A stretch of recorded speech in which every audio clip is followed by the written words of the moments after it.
আগামী 2 জুন যুক্তরাষ্ট্র এবং ওয়েস্ট ইন্ডিজের মাটিতে বসতে যাচ্ছে টি-20 বিশ্বকাপের নবম আসর। আইসিসির মেগা আসরটিতে অংশ নেওয়ার আগে স্বাগতিক যুক্তরাষ্ট্রের সঙ্গে বিশ্বকাপের শেষ প্রস্তুতি হিসেবে 3 ম্যাচের টি-20 সিরিজ খেলবে বাংলাদেশ।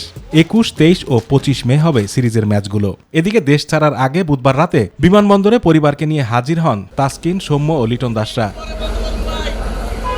যেখানে টাইগার সমর্থকদের ভিড়ের মুখে পড়তে হয়েছে তাদের। এ সময় কেউ তারকা ক্রিকেটারদের সঙ্গে সেলফির আবদার মিটিয়েছেন, আবার কেউ বা শুভকামনা জানিয়েছেন বিশ্বকাপে ভালো পারফর্ম করার আশায়।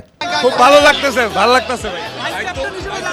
আলহামদুলিল্লাহ, অনেক ভালো লাগতেছে। এর আগে দুপুরে আনুষ্ঠানিক ফটো সেশন সেরেছেন বাংলাদেশের ক্রিকেটাররা। মিরপুর শেরে বাংলা স্টেডিয়ামে ক্রিকেটারদের সেই হাস্যোজ্জ্বল ছবি টুর্নামেন্ট শেষেও অটুট দেখতে চান সমর্থকরা। দেশ ছাড়ার আগে সংবাদ সম্মেলনে বাংলাদেশের প্রধান কোচ চন্ডিকা হাথুরুসিংহে জানান, কন্ডিশনের সঙ্গে মানিয়ে নেওয়া বেশ গুরুত্বপূর্ণ। আমার মনে হয় প্রস্তুতি ভালো হয়েছে। চট্টগ্রামে ভালো ক্যাম্প হয়েছে। জিম্বাবুয়ের সাথে 5টা ম্যাচ পেয়েছি, যেখানে আমরা অনেককেই ম্যাচের বিভিন্ন পরিস্থিতিতে খেলিয়ে দেখেছি। কিছু দুশ্চিন্তা আছে কয়েকজনকে নিয়ে, তবে সব মিলিয়ে ভালোই হচ্ছে।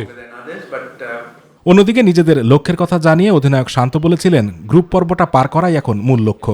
আমার মনে হয় অত দূরে চিন্তা না করে ছোট ছোট চিন্তা করলে প্ল্যান করাটা সহজ হয়। আমরা যে গ্রুপে আছি তুলনামূলকভাবে খুব একটা যে দুর্বল গ্রুপ সেটা বলবো না। সো আমাদের জন্য এটা ডিফিকাল্ট হবে। যদি আমরা এটা পার করতে পারি তখন আমরা আবার সুন্দরভাবে আলাদা আলাদা করে প্ল্যান করতে পারবো। 2 জুন বিশ্বকাপ আসর শুরু হলেও বাংলাদেশের অভিযান শুরু হবে 7 জুন থেকে। যুক্তরাষ্ট্রের ডালাসে শান্তর দল শ্রীলঙ্কার বিপক্ষে ম্যাচ দিয়ে বিশ্বকাপ শুরু করবে।